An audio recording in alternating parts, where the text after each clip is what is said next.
My good people, message of the day for episode number 36 is not a message. Actually, it's a toast. It's a toast to all of you. It's a toast to my subscribers, a toast to my followers who's been rocking with me, who's been following me from my podcast journey 2 years ago, who's been patient enough to hang in there with me and tell me that, yo, whenever that pod pulls back up, whenever you put more content out, we're waiting, and we're ready to receive your content again.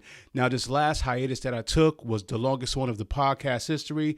Bro had to get his life right, had to situate the family, and now that it is done, I am back. I promise you, 2025 is going to be the year where we're just going to go full steam ahead. I know I probably said that in the past, but this year, we're really going to put our foot on the podcast rail neck and try to really do some numbers and see what we can do with this little thing of ours. So to all my people, to all the good people, to all my messenger family who's been rocking with me, this is a salute to you guys. This is a cheers, and this is a thank you. And with that being said,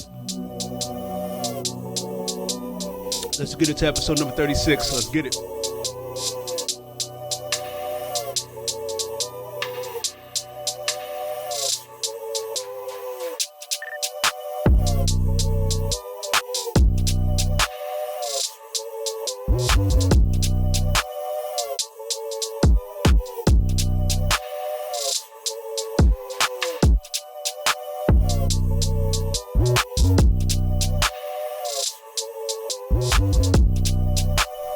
My people, welcome back. This is your boy Mark, Don't Kill the Messenger podcast, episode number 36. It is so good to be back, man. Look at your boy smiling. I'm out here showing the pearly whites. It's so good to be back, man. Potted on YouTube, man. I'm telling you, man, it's been a minute. Last time I seen you guys was episode number 3, and Puff Daddy had not yet gone to jail. Or P Diddy, as we call him, no Diddy. He hadn't gone to jail yet, and now I'm back, and they won't get that man any bail.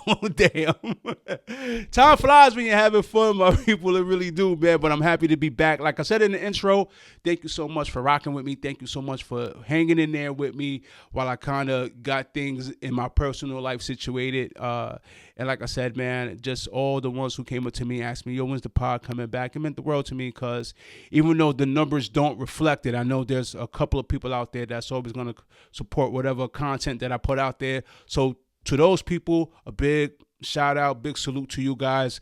Let me stop rambling, man. Let's get on with the pod. I want you guys to be healthy for the year 2025. I want you guys to be healthy as long as you're on God's green earth, right? So apparently America does too. America wants you to be healthy. Why do I say that? Because this past week it came out that the FDA banned red dye number 3. Now, what the hell is red dye number 3? I'm going to tell you what it is, man. It's delicious. That's first of all. If you got anything containing red dye number 3, I promise you the shit is delicious, but it might give you ass cancer. So according to the FDA, many of America's favorite candies and sweet beverages, including Airheads. Damn, man. Yo, who don't love a good Airhead, bro? Candy corn is 2025. I'm not quite sure. Like, I went through my kids' Halloween bag this past Halloween. There was not one candy corn in there. Like, if you go to any of the supermarkets, you know how they got the candy near the aisle, near the register when you're about to check out. Who the hell makes candy corn? But I digress. Strawberry flavored milk. Damn, that means that strawberry quick, man, is that red number 3 is out of here. And many more. It contains red number 3 food dye, which is now an FDA banned substance. So the FDA announced on Wednesday that it is banning red number 3 food dye. This will have effects on thousands of consumed products that use the color additive, which has been prohibited in cosmetic for over 30 years. Now think about this. I just read that red number 3 has been banned, prohibited from use to put on your face over the last 30 years, but yet the FDA thought it was still safe enough for you to consume and put in your body. Man, that's crazy. That's so crazy to me that this is supposed to be the administration to regulate the food that we eat. And mind you, food is not cheap. Even the processed crap that has red number 3 is not inexpensive. Box of Pop-Tarts is wild cheap. Box of Pop-Tarts is like $6, bro. You know what I mean? So it's just wild to me that it wasn't safe enough to put on your face, but yet 30 years after the cosmetic ban, they still let you consume it. All right, so how did this ban come about? Well, the Environmental Working Group, which is an advocacy group that partitioned the FDA, compiled a list showing more than 2,000 products sold in the U.S. in the recent years that contained red number 3. So why was it removed? Okay, let me get into that before I give you my thoughts. The removal follows a 2022 petition from advocates who argued that the additive is associated with cancer and behavior issue in children. I could see that being true, to be honest with you. As per the FDA's announcements this past Wednesday, the food manufacturers using red number 3 have until January 15th of 2027 to reformulate their products, whereas to reformulate their products, and those using that red number 3 dye in their drugs have until 2028. So if it's in pills, you have until 2028 to get it up out of here, and if it's in the food we consume, you have up until 2027 to get red number 3 dye up out of here. Now, here's my thoughts. When I was coming up, there was always some health nut, always some, Rasta man, always some 5%er who always used to scream to the top of the hills when they saw me coming out of the bodega with a strawberry quick. Yo, little man, that shit has red this and yellow this and purple that. It's bad for you, champ.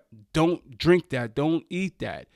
And I used to look at him while I would, steadily be, I was going to say guzzling down, but then I had to add a pause to that. I got to say it.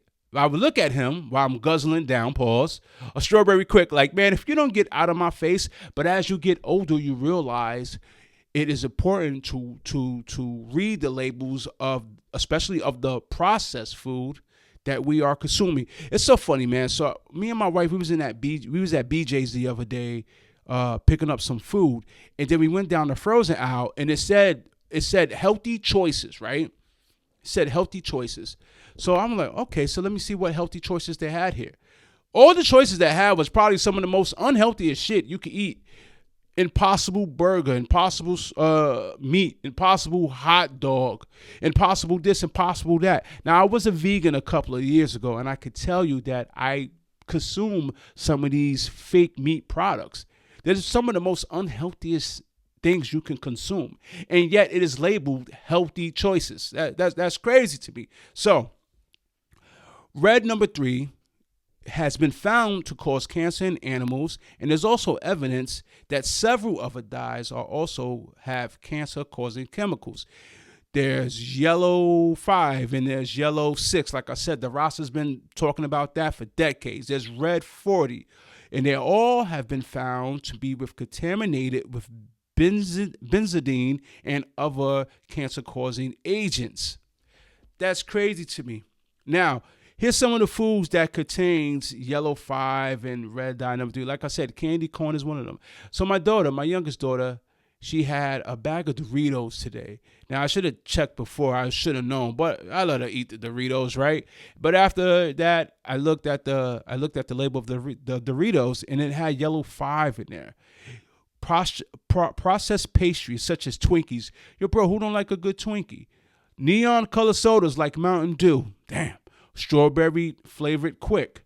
Kids drinks such as Sunny D. Yo, bro, who don't like Sunny D? In the 90s when I was coming up, there was commercials built around how little white boys is outside playing, and they was thirsty because they finished, playing one-on-one with each other. And they like, yo, mom, we need that Sunny D. Hey, we got some soda.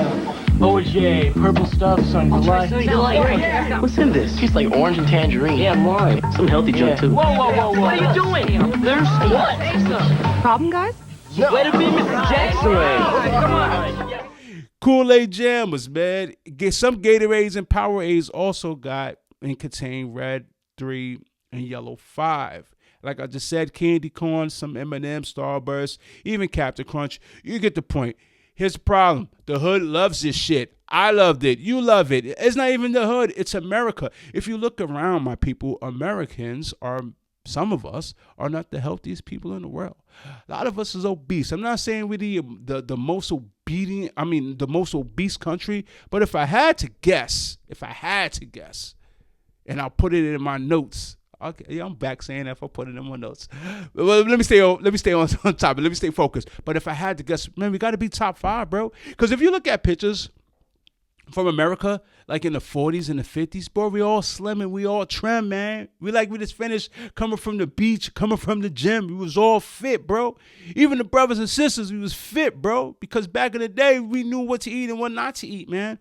But it's just when the FDA allowed all this processed crap and garbage to be saturated into the marketplace. And you better believe, man, that a lot of this stuff that contained these dyes and a lot of stuff that contained these sugar content, man, yeah, it might give little Johnny a behavior problem. Little Johnny might be off the hook. So I'm kind of glad that we're starting to look more into what we put in our food, because it's so crazy. If you compare, let's just say Pop-Tarts from the United States and Pop-Tarts from the UK, the same Pop-Tarts, let's just say cherry frosted or strawberry frosted Pop-Tarts from America and from Europe, it's two different separate products. They're not even the same as far as what they put in their food, because Europe has been on the ball decades ago saying, no, man, that shit you want to put in this Pop-Tart is not happening because it's bad for you. So I'm just kind of glad that the FDA did that. There's a lot more things that we should take out of the food. I have a motto, man: the majority of the time what you should eat, if you can kill it and you can grow it, then you probably should eat it. But if it's grown in a lab in Arizona, you might want to think twice about that. All right, so let's get into some hip hop news, man. Yo, this week was super crazy in the culture. So let's start with MATHOD, man. All right, so the good brother Method Man apparently got arrested this week for assaulting his daughter's ex-boyfriend at a Crunch Fitness. Now, I'm not gonna lie, when I was first DM'd this on IG by one of my homeboys, I was like, yo, this can't be true, because I follow Method Man on IG, and I believe, and he also has like a separate fitness page called Takao Fitness. And oh, bro, mind you, this man is 52 years old, and y'all seen Method Man. Method Man is healthy. He looks great, no Diddy. Method Man looks like he brings the pain in the gym. And if you follow him on IG, you know he does. Method Man goes to this particular Crunch Fitness. You can tell this is the one they're referring to because he's always taking his videos there. And Method Man, he's just getting it in the gym. He's just getting better every time, every session, working out on himself, and he provides inspiration for older heads like me to keep pushing it in the gym. So when it came across that Method Man had not only allegations of assault against him, but at this particular Crunch Fitness, I was like, yo, somebody had to do something to Meth. I don't see Meth just wilding out for no reason, bro. He's not that guy. So anyway, according to the New York Post, law enforcement sources reported that Method Man, his real name is Clifford Smith, was involved in an assault on inside of a Staten Island Crunch Fitness gym. Allegedly, Method Man punched a 28-year-old Patrick Sokoya, whatever his name. I'm back to messing up names too, bro. I love it. He punched him 7 times in the face with a closed fist. Oh, let me read that again. He punched him 7 times in the face with a closed. Yo, how else do you punch somebody? Like, can you punch somebody with an unclosed fist, with an unclosed hand? I don't understand that. That's dumb. He punched him, bro. That's a punch, bro. You close your fist and you punch a ninja. So you punched him 7 times in the face. So the ex-boyfriend reportedly refused medical attention after the alleged incidents, and Method Man was not arrested. However, a complaint was filed with the NYPD. So who filed the complaint? Okay, so apparently homie was dating Method Man's daughter for over a decade ago. Reps came out saying Method Man has since spoken with the Post, stating that Mr. Smith denies the allegations as reported and has not been the subject of any arrest by any law enforcement. So who knows? A complaint's been filed. Who made the complaint? I don't know. Maybe it was the ex-boyfriend, but Meth wasn't arrested about it. But here's the thing, especially for us OGs, man. What are you willing to do to protect your daughter, right? No matter how, I'm pretty sure Method Man's daughter is well over the age of like 20, 25 years old, right? Because Meth is like 52 years old. What are you willing to do to protect your kid, right? And you don't have to be the most gangster in the world. Listen, man, my daughter's going to be 21 next week, and it's like, damn, man. I remember her when she was my youngest daughter, age 7, and now she's going to be, 21. She's a functional adult trying to, take driving lessons, and out here, and she's working and, trying to slice her little journey or try to, live her little journey. But at the end of the day, still a baby girl. I'm not going to let any person come up and violate her without violating that person. So who knows if this is true, but if it is, if Method Man had to bring the pain and put hands on this man because he violated baby girl, to me, that's valid work, And shout out to Method Man again, man, for just being an inspiration on some positive shit as far as fitness and staying healthy as we get into our 50s and climb upwards. Okay, also in the culture, what happened? Okay, so this time of year, man, you're always going to get these top 10 lists. Of course, Rolling Stone did it again. They released their top 10 list of the 21st century. Now, I don't know if you listen to this little podcast I do on Spotify, but last week I was saying how, bro, I was born in 1975. I was born in the 20th century. We're a legit 25 years into the new century. I might as well start writing the will because it's almost over. But before I do that, Rolling Stone's like, nah, man, before you write your will, Mark, let's give you the top 10 rap albums of the 21st century. So, let me see. Hold on one sec. Let me pull up the list, the Rolling Stone list. Okay, hold on. What we got here? Okay, so, according to Rolling Stones, and I guess in particular order, number 1, no, let me start from 10 up. Okay, so Eminem's Marshall Mathers LP, Kendrick Lamar To Pimp a Butterfly, MF Doom, Mad Villainy, Lil Wayne, The Carter 3, Drake's Take Care at number 6, Missy Elliott, Under Construction, by the way, tough album. That's a groundbreaking album. At number 5, Jay-Z, The Blueprint. At number 4, My Beautiful Dark Twisted Fantasy by Ye. At number 3, Mad Kid, Good City. That's the second. Damn, they got 2 Kendrick Lamars in the top 10. And Stankonia by Outkast. I gotta be honest with you. I like Stankonia. I really do. If it's number 1, it's debatable, right? That's why they make these lists so we can debate. But if I had to pick between Stankonia and AT Aliens, no, but that's 20th century because they came in the 19-somethings.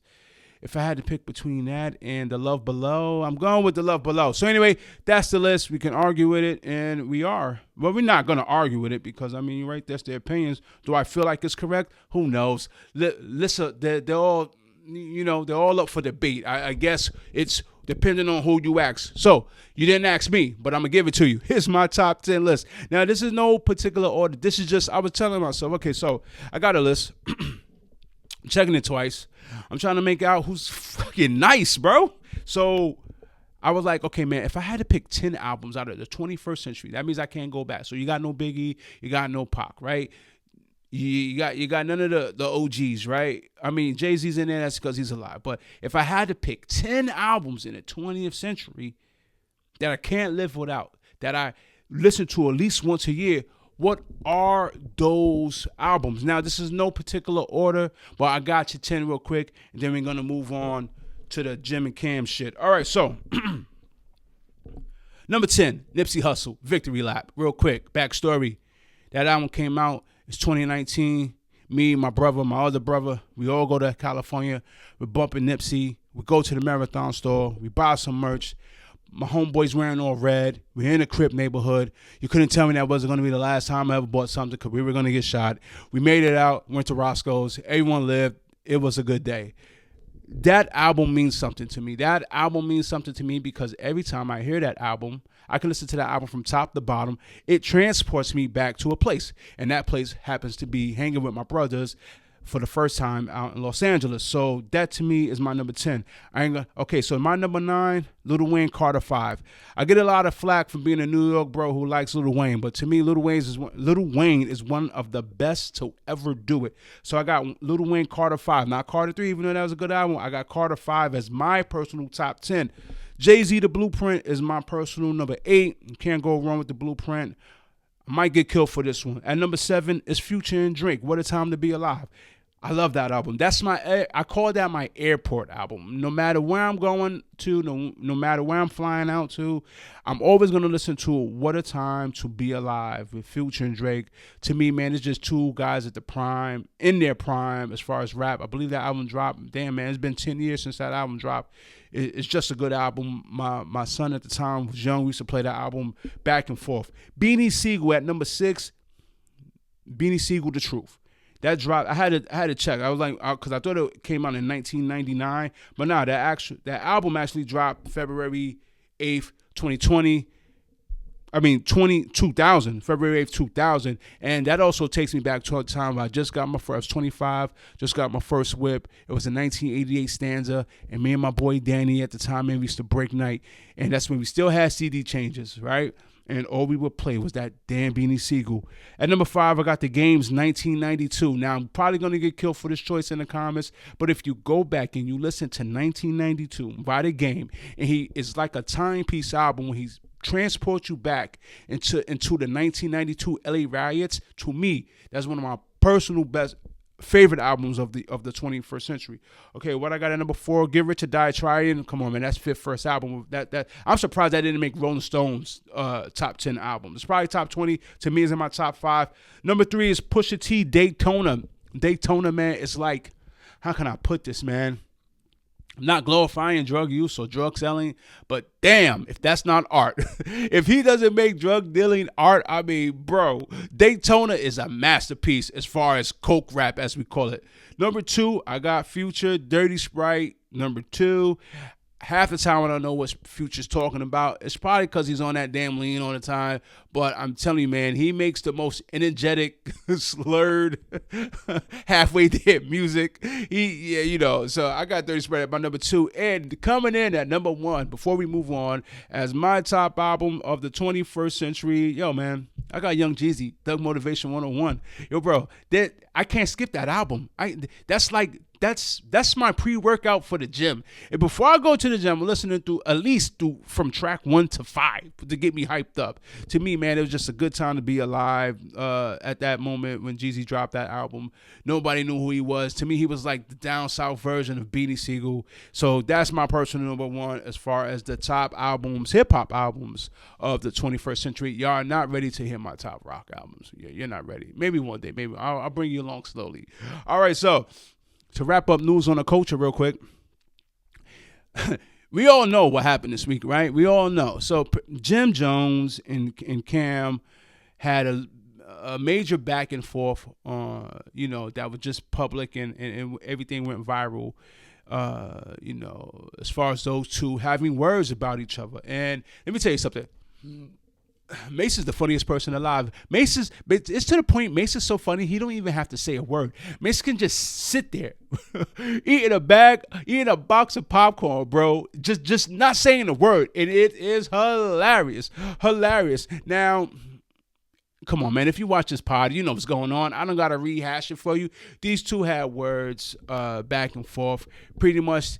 Cam saying, yo, you're not even from Harlem, bro. You from the Bronx. Jim saying, yo, listen, man, stay off my, I do what I wanna. I'm keeping this alive, so on and so forth. You guys know the whole drama because it's been a damn week, so we all know how it played out. So here's my takeaways from that back and forth and that feud. Okay.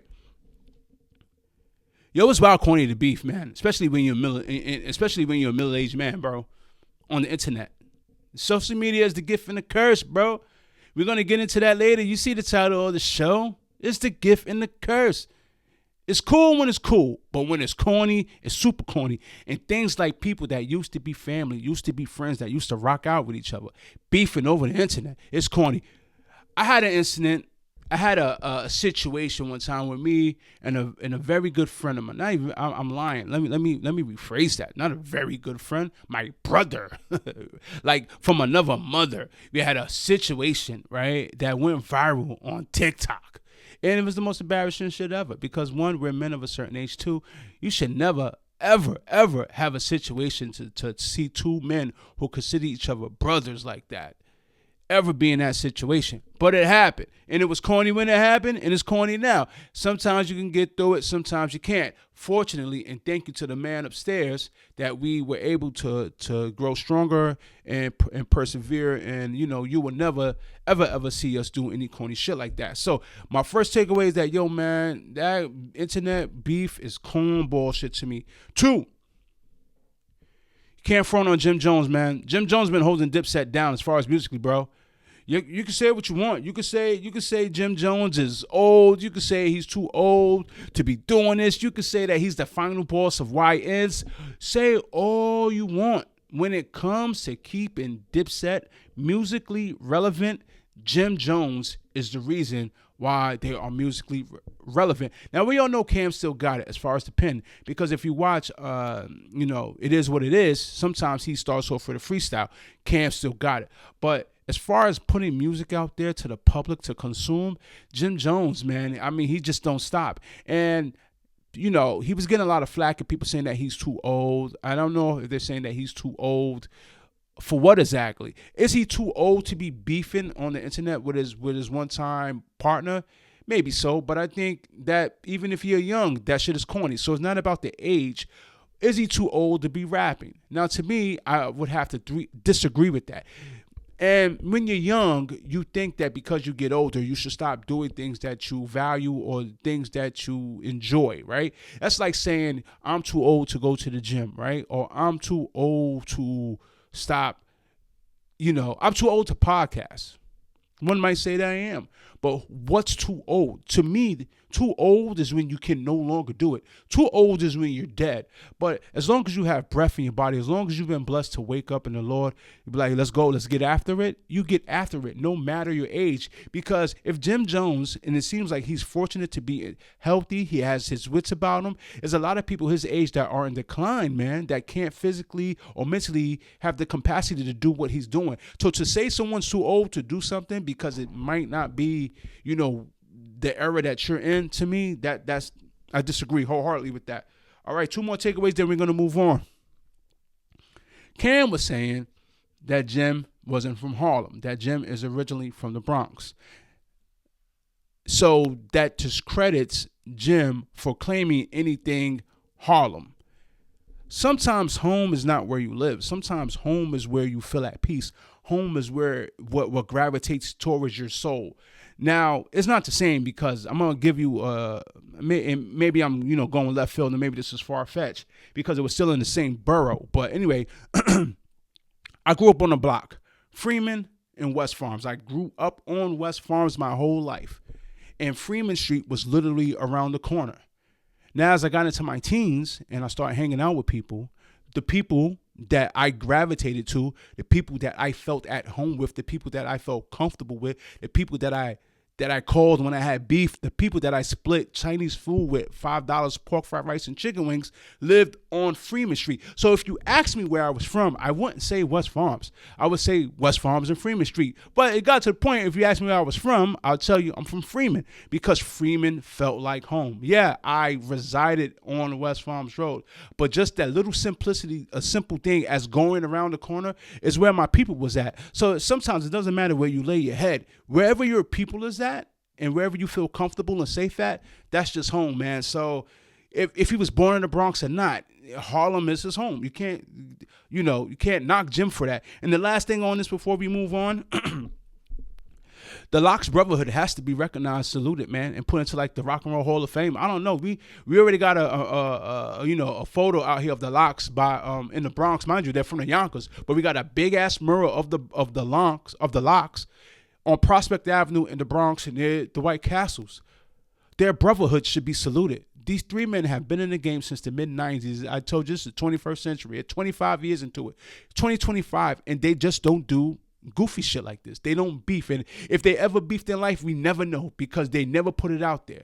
That should be saluted. This, to me, how they move and how they operate is how, and you would want legendary groups to operate and how to treat one another. Like I said, those men probably could have had several problems with each other throughout the year, but because of the love, because of the respect, and because of the brotherhood of these 3 individuals, if they ever had a problem, you'll never know. And that's the way it should be. All right, so let's move on to the next topic, man. We gotta talk about this congested pricing, bro. Oh God, what I'm gonna do in New York City, man? New York City, man. I tell you, man, they try to squeeze, every ounce out of you. So, as we all know, a couple of weeks ago, New York started their congesting pricing. So the congesting pricing zones include almost all of Manhattan south of 60th Street. Drivers do not pay a toll if they stay their black, Spanish, or white asses on the FDR Drive or the West Side Highway. Drivers on the Brooklyn Bridge and Queensboro Bridge are exempt if they use certain ramps to connect with these highways or outside the congestion zone.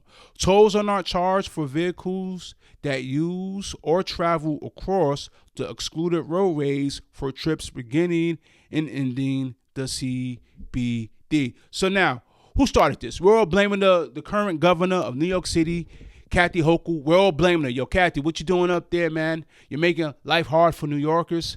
Everyone's mad at the MTA. But MTA CEO Janno Lieber says he is optimistic that New Yorkers will adjust to the new tolling plan and will appreciate the change.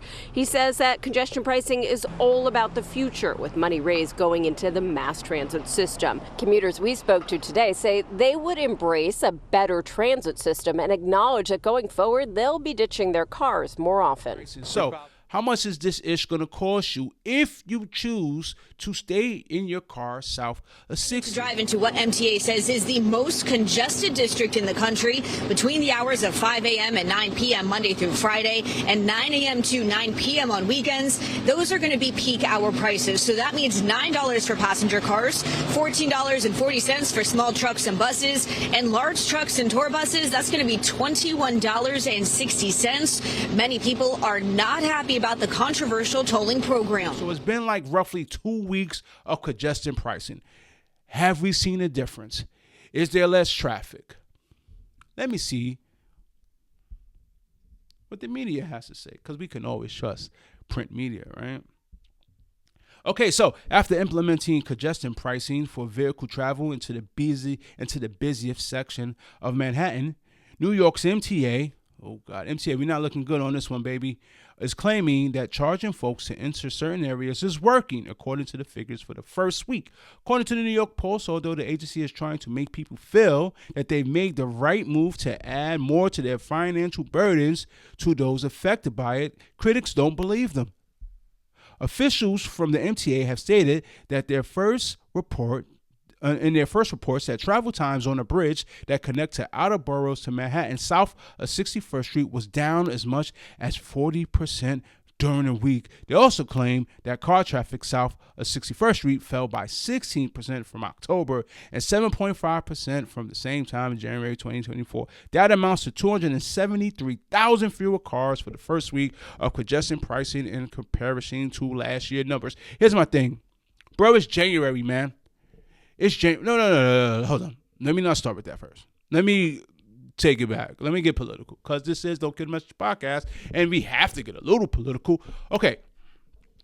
Y'all remember when this first was going to come out? Now, to be fair, Kathy Hochul isn't the first person to suggest this, right? She's the first person to execute it, but she wasn't the first person who said, yo, you know what? We need to do this. And by the way, this sort of setup is the first of its kind in the whole United States. Now, they do this sort of thing in some parts of Europe, but the thing is that I believe during the summertime they don't do it, or like during the springtime it's like cut in half. So they work with the people, but it seems like these prices are what they're going to be. But Kathy Hochul wasn't the first person to really, start this idea. Actually, it was. Let me give you early plans. Who was the first dumbass to think about this? Okay, so even as early in the 1970s, the office of Mayor Lindsay experimented with limiting and banning private cars in downtown Manhattan following federal pressure to improve air quality. Okay, so it seems like, and then Mayor Koch also explored possibilities to ban on private cars in 1969, only permitting mass transit, delivery, and emergency vehicles. So, Okay. In December 2006, Mayor Bloomberg announced his goals for long-term sustainability through the year 2030. On April 22nd in 2007, he said that he wanted to pull the trigger on this. He got some pushback. He didn't do it. Okay, let me see what's going on. So you get the picture. Kathy Hochul, to be fair, isn't the first one to think about this idea. However, she's the first one to pull the trigger and say, let's get it done. Now, here's the thing. There's a couple of reasons why this is happening. If you don't know by now, if you watch this podcast, you happen to know I am a New York City bus driver. This is what I do. I've been doing it for 13 years. A lot of you ninjas do not pay your fare. You don't pay your fare. Now, the first thing you hear when you don't pay your fare is that us drivers, transit workers, whoever, should not give a shit because it doesn't come out of our paycheck. And I have to be the first one to tell you, you're right, it doesn't come out of our paychecks. We don't care. There's always going to be plenty of overtime to make. I'm going to make money, so I really don't care if you fill up that bus and not even one single person of you pay your fare. However, though, it is getting pushed back to the and it is being a burden on the people who drive their cars south of 60th Street, because now the MTA can say, and they have, that because of the excess amount of fare beating going on in the city, they need to recoup some of that money. So how they recouping that money? Kathy Hochul, MTA, they get together. Mind you, they wanted to do this early last year, but they pushed back. Oh yeah, I'm sorry, I kind of went off track. I was going to get political about it. Why was it political? Because they were going to do this last year at some time, and then Kamala Harris was going to run for president. Democrats were not everyone's favorite at the time, so they realized to help the party line, they had to not push this narrative. They couldn't push it when they wanted to. So Kathy Hochul came on and said, "Oh, because I'm carrying and I'm a giving governor. I think that this is not the time to do this." But when they got their ass rightfully handed to them in the election and in last November, I mean, hell, we lost. We got our asses beat. What can you do now? Okay, let's put it back out there. And voila, hence January, congestive pricing is now here to stay. Now, I was saying, going back to fare beating is out of control. Everyone, the majority of people don't pay their fare. There are teams called the Eagle teams out there to regulate fare beating. But here's the thing. If they're at the first stop, right, and you make sure everyone at that first stop, which in the majority of the time is the busiest time that everyone boards the bus, well, shit, after the first stop, between the second stop to the last stop, there's no more Eagle team, bro. So you better believe that people from the second stop all the way to wherever the end of the line happens, they're not paying their fare. So the MTA is still going to be losing money. So they feel like congestive pricing will somehow recoup some of that money. And how they're going to recoup some of that money? Two ways. One, if you want to drive in your private car down by 60th, you're going to pay. If you're on these local streets and you're not on those highways that I mentioned earlier, that's one. And they're also trying to force you to take public transportation. Now you have to be shitting me, because as we all know, public transportation is not the safest place in the world. I'm going to put up a video.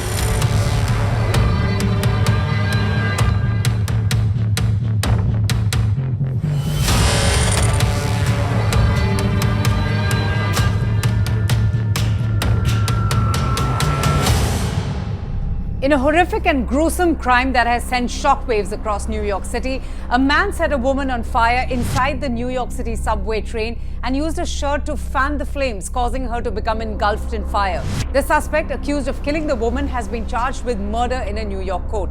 This incident has left New Yorkers grappling with questions of safety and inaction by others to save her. Listen, man, you got people getting set on fire. You got people getting pushed. You got people getting robbed. You got people getting assaulted. You got people getting shot. There was a case in New York. I know you know of a guy named Daniel Penny. He was down there and he got arrested because he choked out some guy who came on the train and said he was going to kill everyone, and they made it a racial thing. Well, my opinion that you didn't ask for, I'm going to give it to you. To me, it wasn't a racial thing. It's a lot of crazy things that go on in the train, and sometimes people are just had enough. So the regular strap hangers, sometimes, the majority of the time, well, not even the majority of the time, because people are scared shitless of crazy people, but there are some few brave souls that decide to step up and do something about it. That particular instance got out of hand, but to me, it wasn't racial. It was just, hey, man, this dude, he came in here, he was threatening people. I ain't mean to choke him out, but I choked him out, and, you know, it worked out how it worked out. To the fact that even the guardian angels are back. I ain't gonna lie, man. Yo, it's one time I was on the train because I had to do something for my job and I couldn't take my car to where I wanted to. Yeah, I couldn't take my car to where I wanted to. So I had to take the train back from Brooklyn all the way back to the Bronx. And a guardian angel happened to be on the train. And a couple of thoughts ran through my mind. First, I was like, damn, man. Yo, bro, last time I seen a guardian angel on the subway station, I was like 5 years old. That's one. I was like 2. Y'all could fuck this guardian angel up, bro.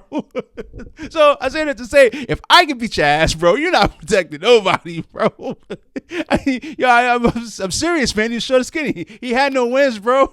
And I'm a regular taxpaying civilian, bro. So imagine some crazy dude gets on the train and he's trying to guard you, man. But I understand what they're trying to do to make people feel safe. But, you know, New York City's all amok. So they're doing this congestive pricing to try to make sure that they get more meats in the seats as far as taking public transportation.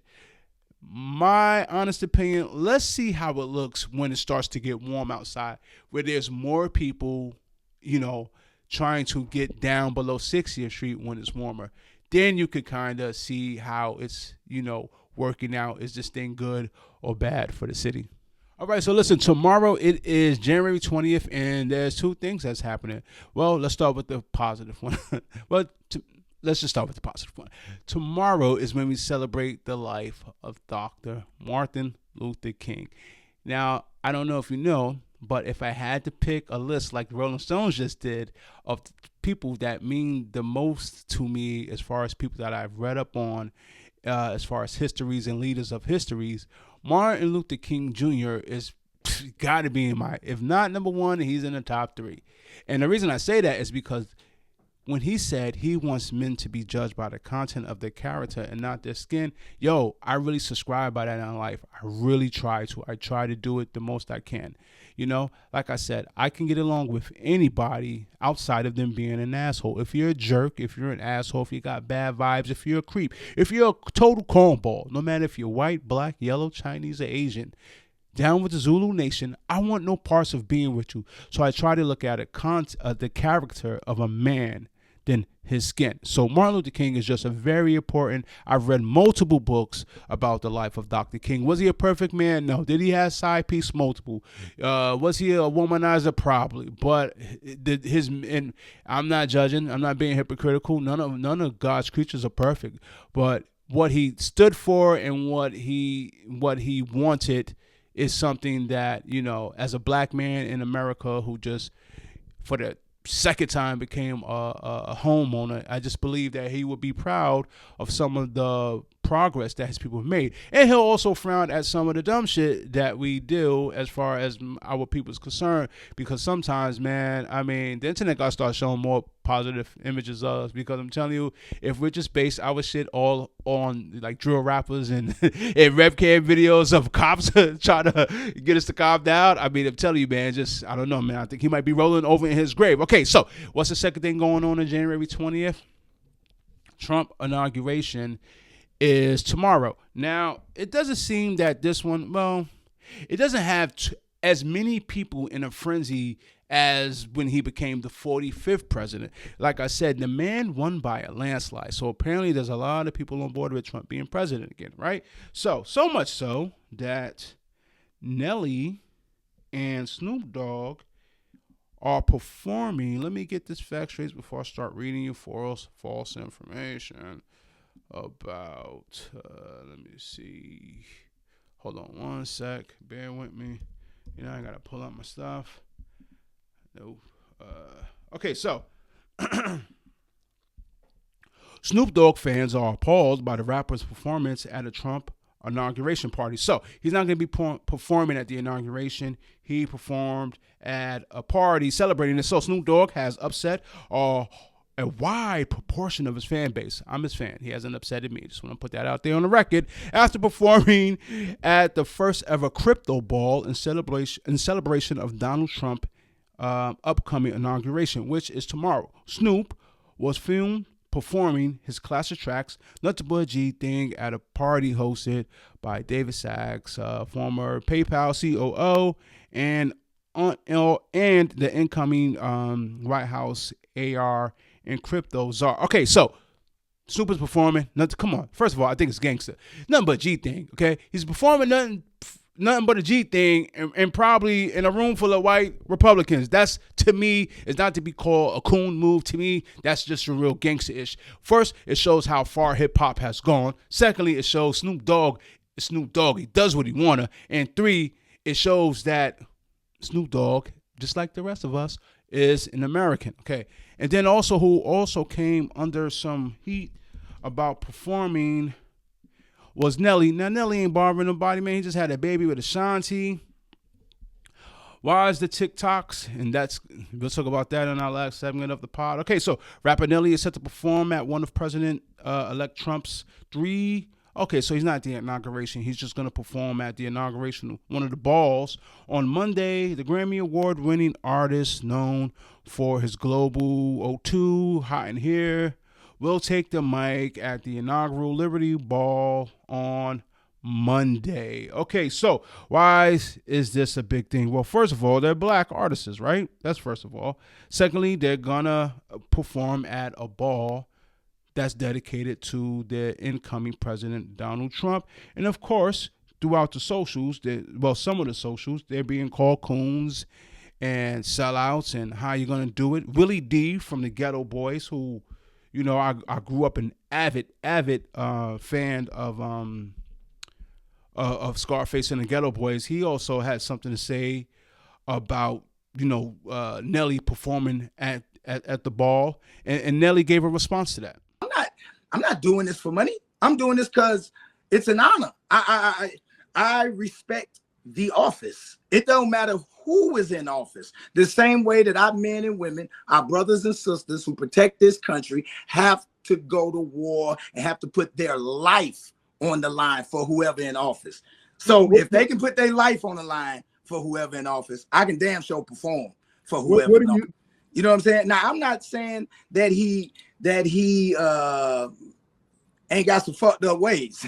That's not what I'm saying at all. That's why I'm not telling you who to vote for. But what I'm saying is that he's the president of the United States. He's not the candidate for the United States. He's the president. He won. Okay, here's my 2 cents, then we're going to move on to the final segment. Bro, who cares?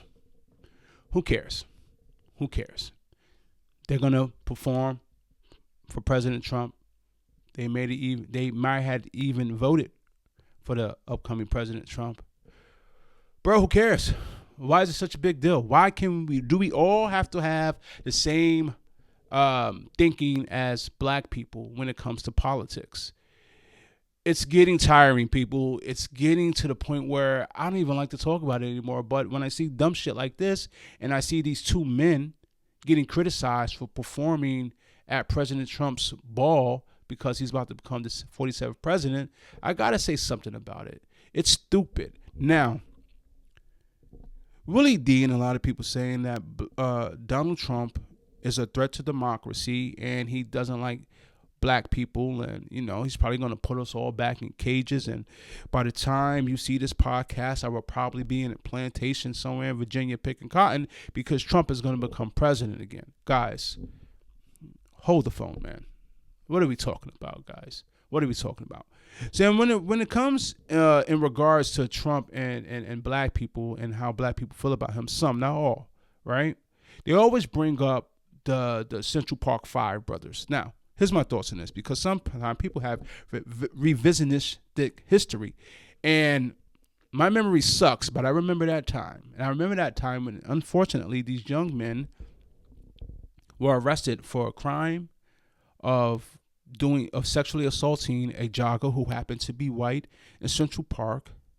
And Donald Trump came out in the New York Times and put a big ass ad out there saying how these criminals, what did he refer them to? Monsters, wolves, whatever. How, they should be given the death penalty. Fast forward a couple of years, many years later, and unfortunately after these young men these young men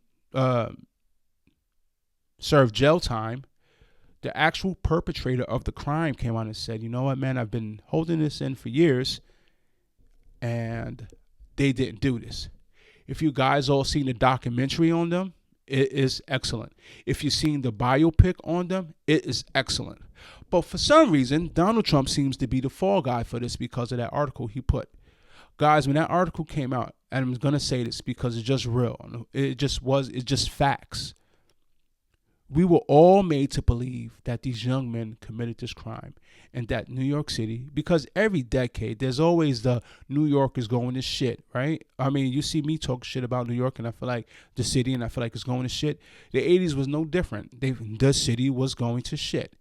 And there were young teens out there wilding, as they called it, inside the parks. And then this happened. And people wanted justice. But here's the thing that people forget. It wasn't just Trump who wanted justice by putting out that ad. It wasn't just white people who wanted justice.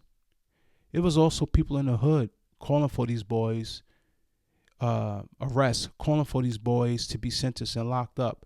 Because the way the case, unfortunately, was presented to us, it was that these young men were out here and they were complete savages.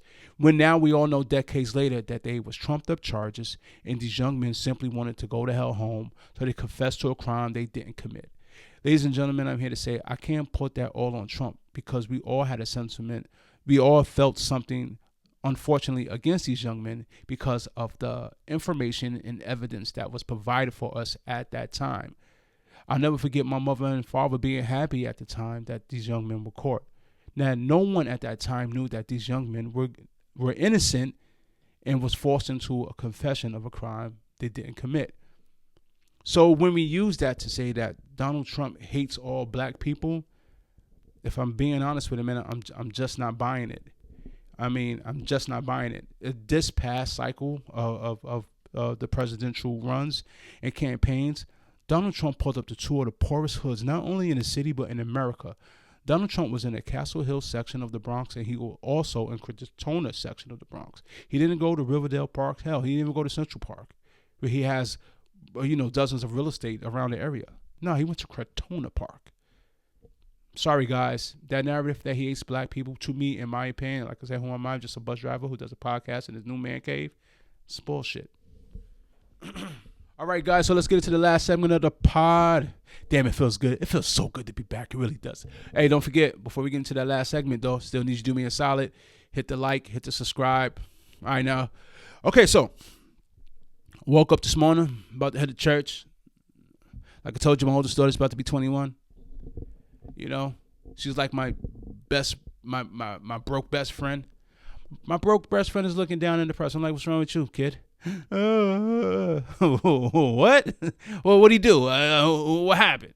TikTok is gone. Oh, God. So she was all heartbroken that the beloved government took away her TikToks. Now, if you know me, you know that I'm not a fan of TikToks. My boy Ed, shout out to my boy Ed. He's always trying to tell me about TikTok. Now, to me, TikTok was nothing but a platform where, stupid dances and this and that and just fuckery is running amok on this app.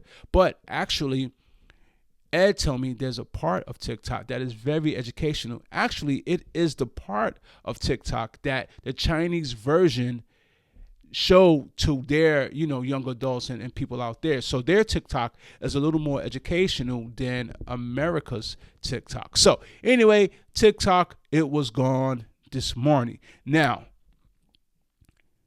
if you've seen the Joe Rogan episode with Mark Zuckerberg, founder and everything of Facebook, he said that during the presidential election to decide the president for the year 2020, the 2020 presidential election, right?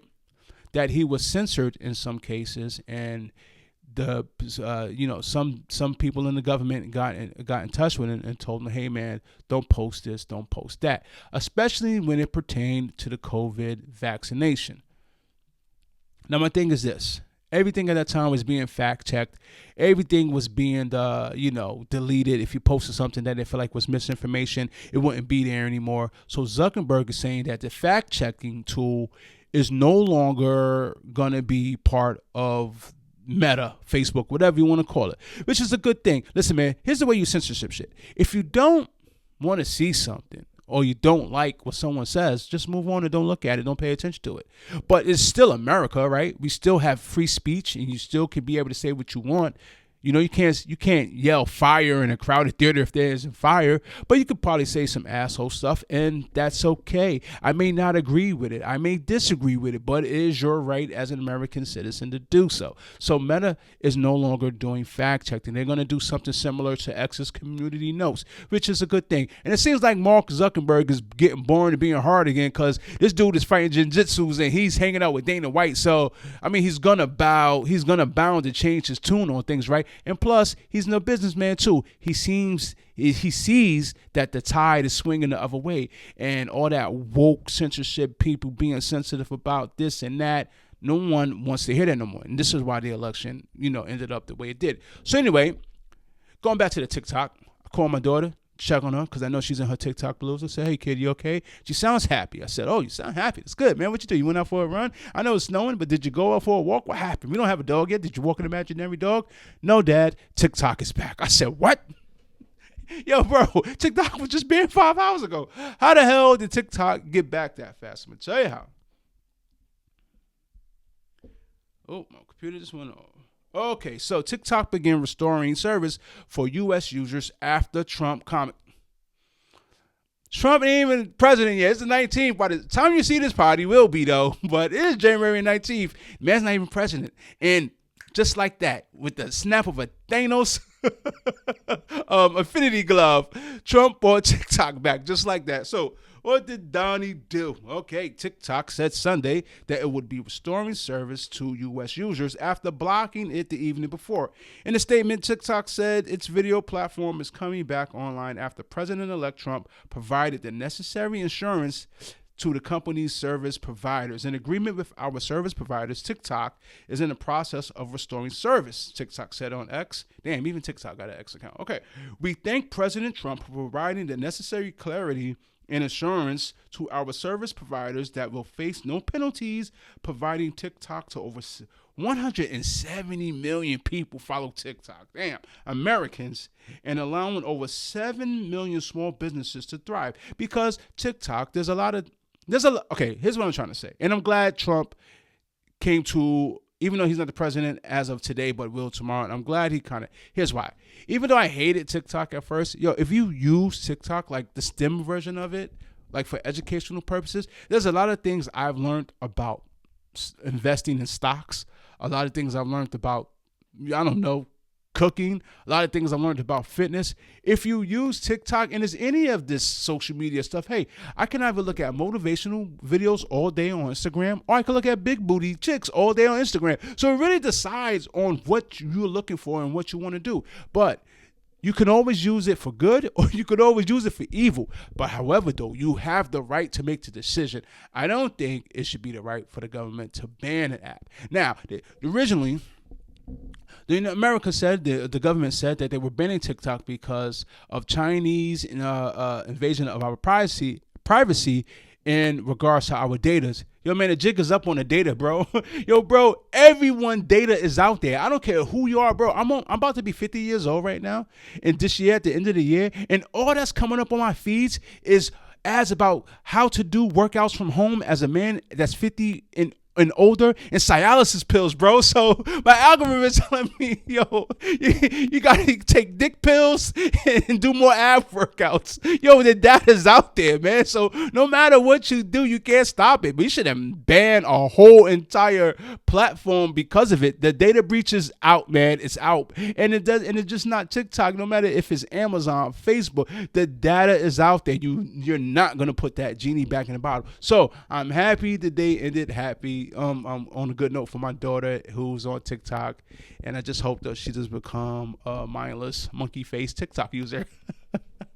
And my good people, with that out of the way, that is the end of our first pod back on YouTube. Please, I want you to do me a favor, make sure you tell a friend about my pod.